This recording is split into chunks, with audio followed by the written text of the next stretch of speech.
Hello and welcome back to another Honour Debate and to another edition of AEW Collision Out of 10, the last AEW show before All In. So yeah, it's a very big show this week, and yeah, we've got some intriguing matches on the card, including Mystico versus the Beast Mortos, FTR and the Patriarchy versus the Outrunners and the Jet Speed, and starting off with the Paragon against the Don Callis family. And the two Coles started for their teams, but Fletcher took a cheat shot at Cole on the apron before KOR started going after him with kicks. The first half of this bout followed a pretty standard formula. Tags were being observed and everyone had a chance to work in the ring. They focused more on the flow of the match than trying to pack in as much as they could. Right before the break, when things started to pick up a little, it got made chaotic. We returned to see the Paragon beginning to make a comeback after Sean got the hot tag and look after everyone on the opposing team. All six men were on a solid performance, ending with Cole pinning Romero.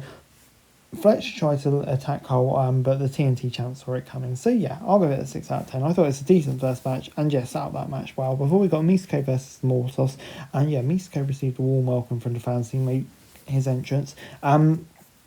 Mortos tried to rush at Mystico as soon as the bell rang, but Highflyer avoided him in the corner and hit a series of moves. He had the upper hand for the first couple of minutes, but the big man eventually started to build some momentum. When both men represent the Lucha Libre style of wrestling, it brings their own unique interpretation to it. Mystico's more along the lines of a traditional Highflyer, while Mortos incorporates more power to complement size. They work well together to put on a fun show for the Texas crowd. Every big spot got a pop, and they made the most of the time they had. Mystico won with a submission with La Mystica, his trademark armbar. So yeah, good stuff. 6 out of 10. Before we got Adam Page and Swerve, who were shown having a backstage interaction, both said they regretted how far their rivalry took them. Before John Mox showed up and started complaining about what we saw with Hangman and Swerve.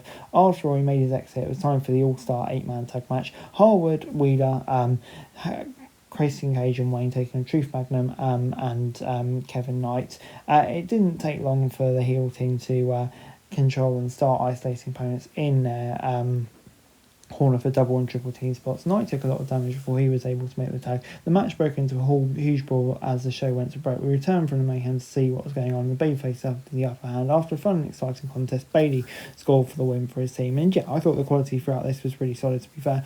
And yeah, gets 7 out of 10 from me. Builds the Jet Speed up even more ahead of the match coming up. So yeah, I thought it went well.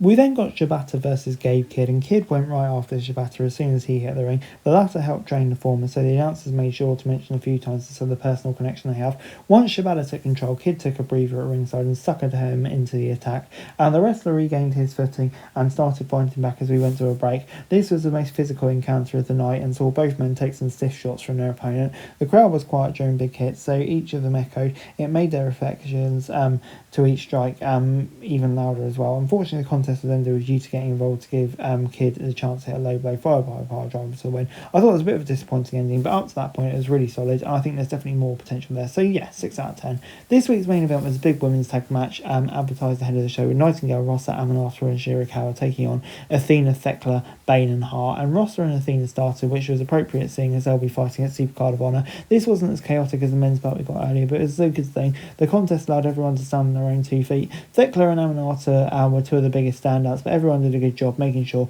this was entertaining. The babyfaces got the victory with Nightingale getting the pin for her team, but the heels who accompanied the others to the ring immediately to attack the winners. Athena, Anna Jay and Tay Mello came out to help even the odds and yeah, showcased a huge brawl to hype the casino gauntlet, and I thought it was a fun way and chaotic way to go off the show. So yeah, 7 out of 10. And this week's Collision I thought was actually really solid. I'm going to go at 7 out of 10. It did a great job hyping the card up, giving us interesting little storylines as we head towards All In. And yeah, I am very much looking forward to that show now. So yeah, 7 out of 10. Hey guys, that's it for this video. Thanks very much for watching. Remember to like, share, subscribe. Follow us on our socials, link in the description below for daily wrestling news, meme and content. Subscribe to our other channels on screen right now. That'd be greatly appreciated. Thanks very much for watching. Peace out.